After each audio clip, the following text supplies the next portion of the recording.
Nation news, राष्ट्रहित सर्वोपरि। सीमा जी, आपने अपनी बायोग्राफी लिखी है, यूं गुजरी है अब तलक, तो आप उसके बारे में थोड़ा सा पाठकों को और दर्शकों को बताना चाहेंगी? जी, ये मेरी आत्मकथा है और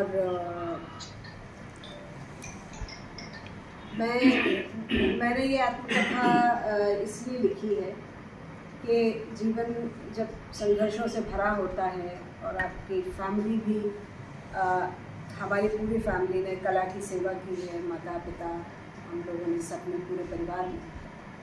और मेरे फादर की थिएटर कंपनी थी भवानी मंडी में 2 बार लगी, भोपाल थिएटर, लास्ट में उसका नाम भोपाल थिएटर। तो भवानी मंडी से तो खैर है ही संबंध।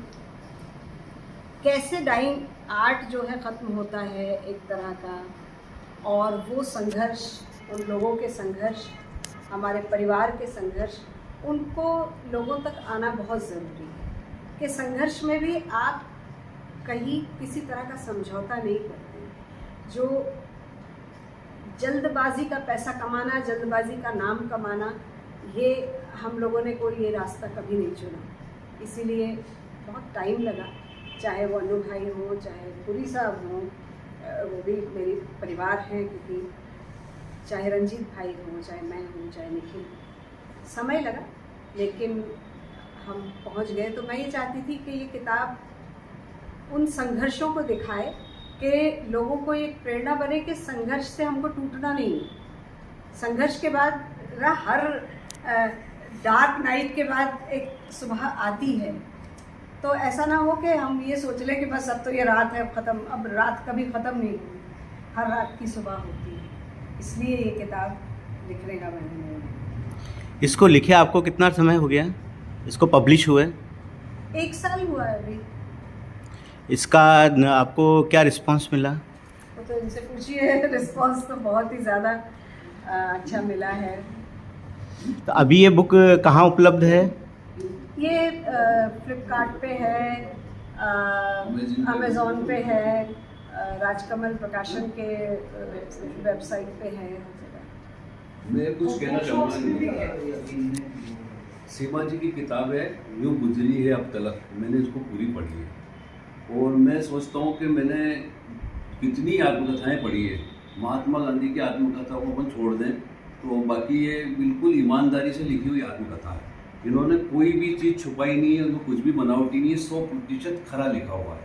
और उसमें सबसे बड़ी बात ये है कि इन्होंने इनके संघर्षों को, इनकी परेशानियों को, इनकी कमजोरियों को, खामियों को छुपाया नहीं है, बिल्कुल साफ तौर पे लिखा है। दूसरी चीज़ मैंने उनमें देखी है कि ओम पुरी जी से इनका जो प्रेम था वो अलौकिक प्रेम था, जिसको कहते हैं रूहानी मोहब्बत। मतलब उनको पढ़ते हुए आपको ऐसा लगता है कि कोई आदमी ऐसा प्रेम कैसे कर सकता है। मतलब अब मैं तो इस बारे में क्या कहूँ, आप किताब पढ़ोगे जब आपको मालूम पड़ेगा, पर बेहतरीन आत्मकथाओं में से एक है और आप सभी को जरूर पढ़नी चाहिए। आप भवानी मंडी से जुड़ी हैं, आपका भवानी मंडी में बचपन गुजरा है, तो आज आप भवानी मंडी आई हैं, तो आप भवानी मंडी वासियों के लिए क्या संदेश देना चाहेंगी? संदेश ये देना चाहूँगी कि भवानी मंडी एक खूबसूरत शहर है, उसको बहुत खूबसूरत ही बने रहने दें, उसकी सफाई का ध्यान रखें। यहाँ पर मैंने अभी बात की थी कि थोड़ा सा लिटरेचर का और ना कवियों का थोड़ा वो हो गया है, तो एक कैलाश जी है, साहित्यिक माहौल जो है वो बना रहना चाहिए। तो उसके लिए प्रयास करें, किस तरह से किया जा सकता है, उसको स्वच्छ रखें, यही है एक संदेश। जैसे आप भवानी मंडी से जुड़ी हैं और लिटरेचर से आपका अटैचमेंट है, तो इन फ्यूचर अब कोई इवेंट हो सकता है भवानी मंडी में लिटरेचर से जिसमें आप माध्यम बने? बिल्कुल, अगर आप लोगों का सहयोग रहेगा तो मैं जो प्रकाशक हैं और भी लोग हैं, तो एक अच्छा सा यहाँ पर किया जा सकता है। 2-3 दिन का किताब उत्सव, इस तरह का कुछ करवाया जा सकता है। मैं एक सुझाव देना चाहूँगा कि सीमा जी की जो किताब है आत्मकथा, वो आप लोग पढ़ें और उसके ऊपर अपन एक परिचर्चा या ऐसा कोई कार्यक्रम रखें, तो मेरे ख्याल से भवानी मंडी के साहित्यिक माहौल में भी थोड़ी ऊर्जा मिलेगी और अच्छा लगेगा। और इसके लिए अपन सीमा जी से भी अनुरोध करूँगा कि जब हम बुलाएं तो आप आके इस कार्यक्रम में और थिएटर को भी वो करना चाहिए, बच्चे आजकल एक्टिंग में और इसमें हैं, तो क्यों नहीं उनका एक वर्कशॉप की जाए या कुछ इस तरह की चीज़ की जाए, तो यहाँ से बढ़ावा मिलता है।